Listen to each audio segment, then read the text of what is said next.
Bem, pessoal, nós vamos falar da importância da barreira cutânea na dermatite atópica, né? Aqui o velho e bom exemplo do muro, representando os queratinócitos, né? E a argamassa, o cimento, a substância intercelular.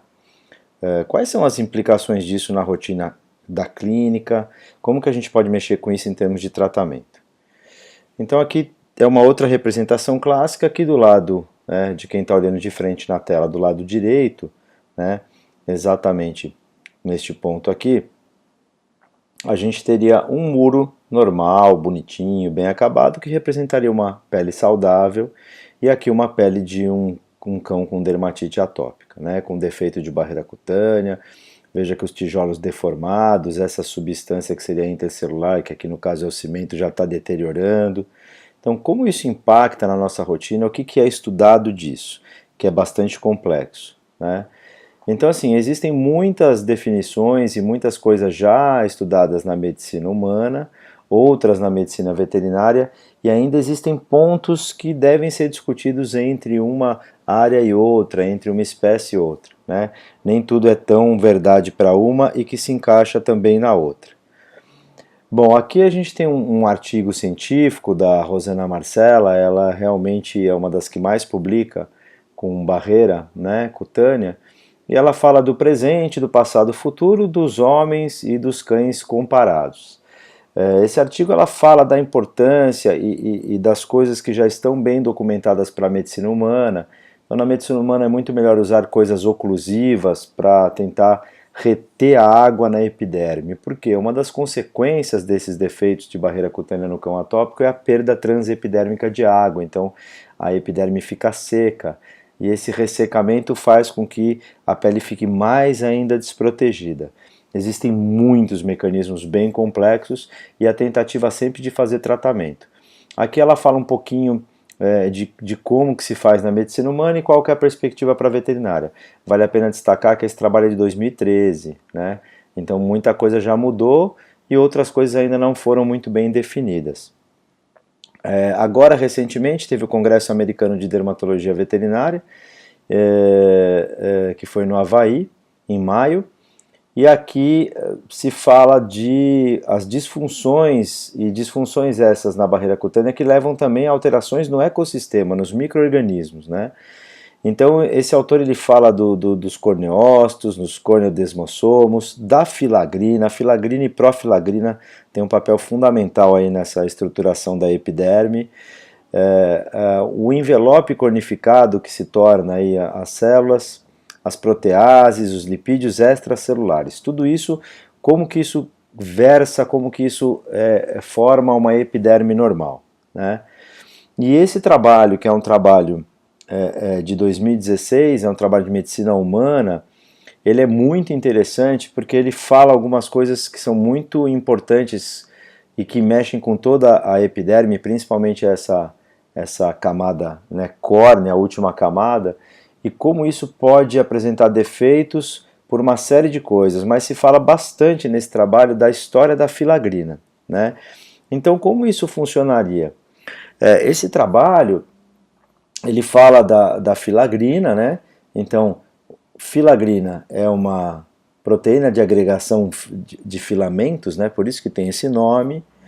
E a filagrina, ela é capaz de agregar os filamentos de queratina dentro do queratinócito, e essa agregação faz com que a camada córnea tenha células achatadas. Esse achatamento é uma das responsabilidades da filagrina, então ela já dá aquele arcabouço da célula.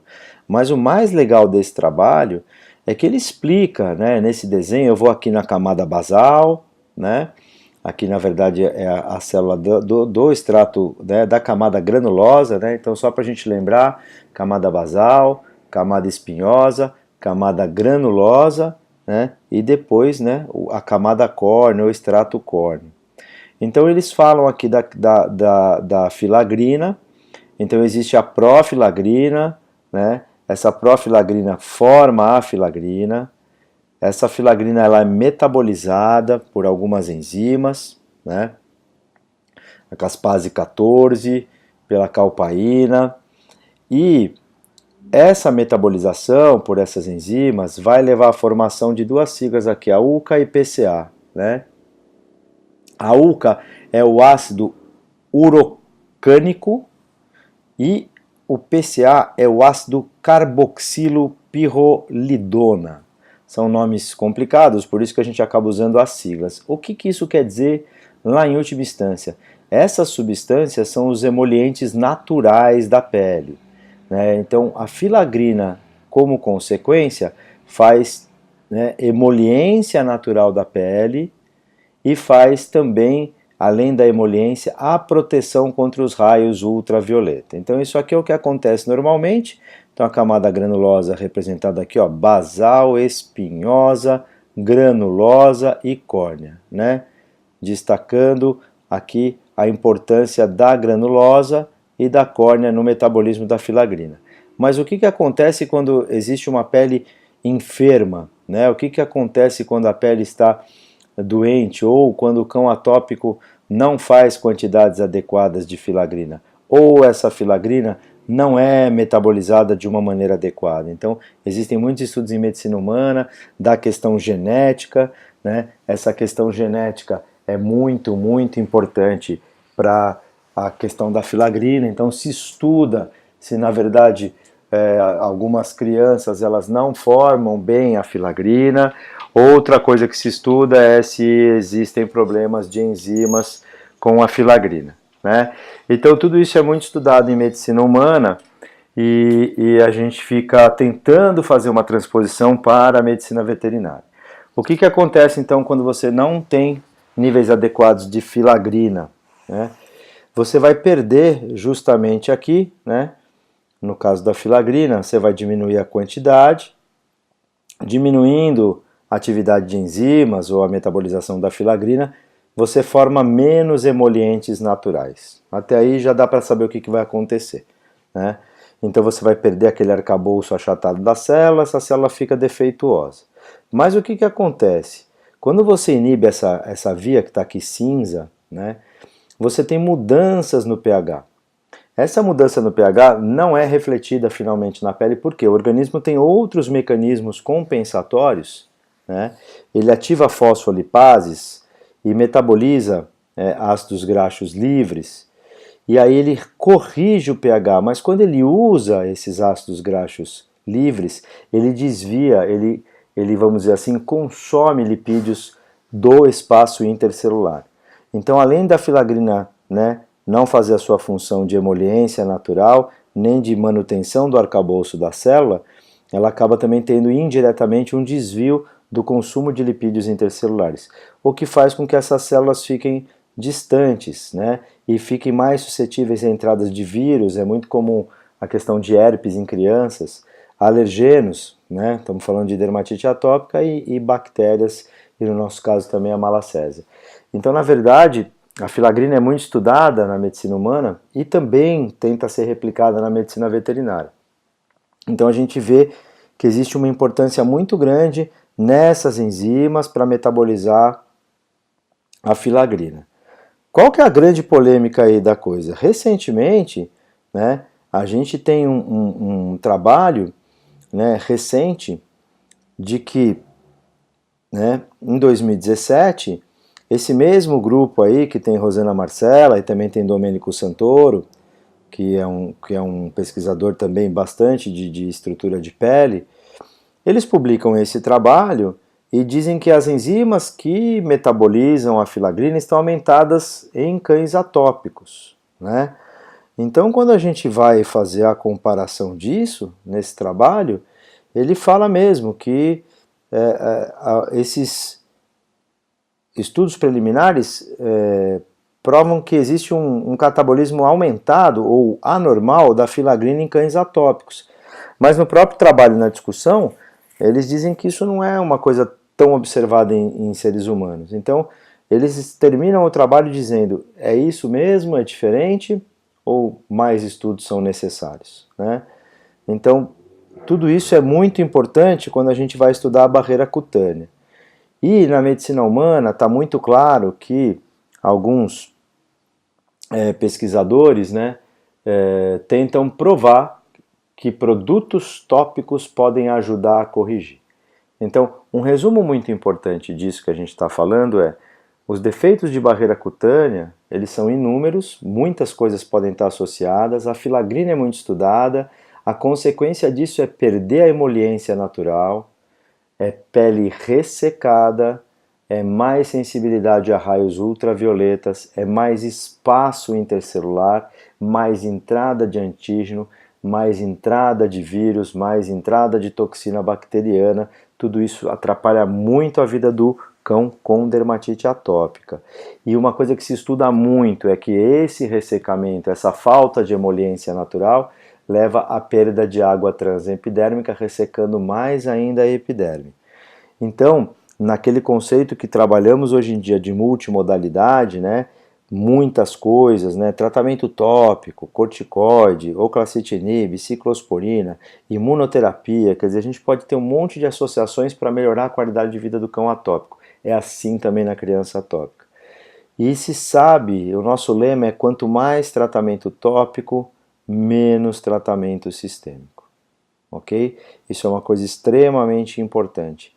Então, a gente sabe que aumentar o tratamento tópico pode nos oferecer o quê?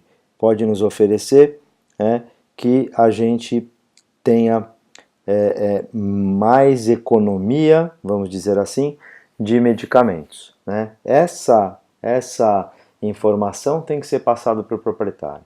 E o que é o tratamento tópico? Como que a gente pode deixar esse animal mais confortável? Né?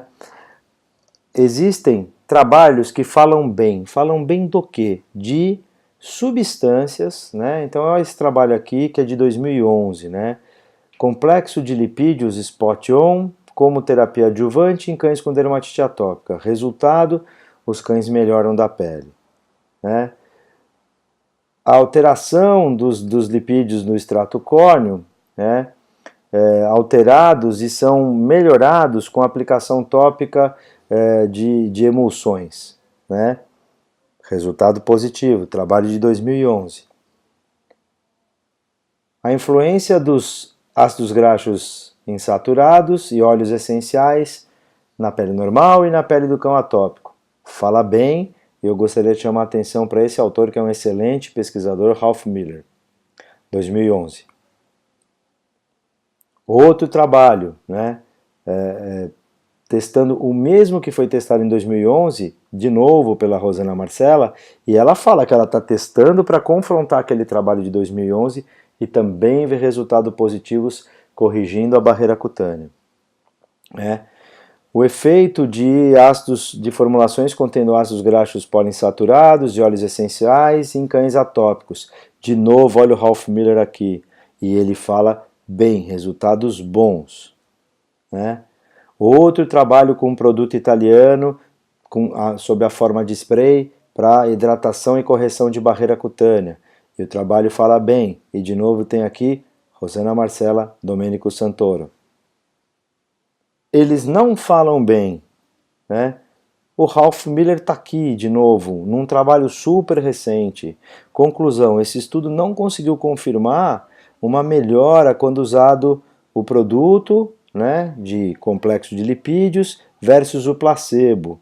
Só que veja bem, gente, são 26 animais, no outro trabalho eram 7, aquele de 2011 eram 8. Então são muitos trabalhos dizendo que sim, existem benefícios do que?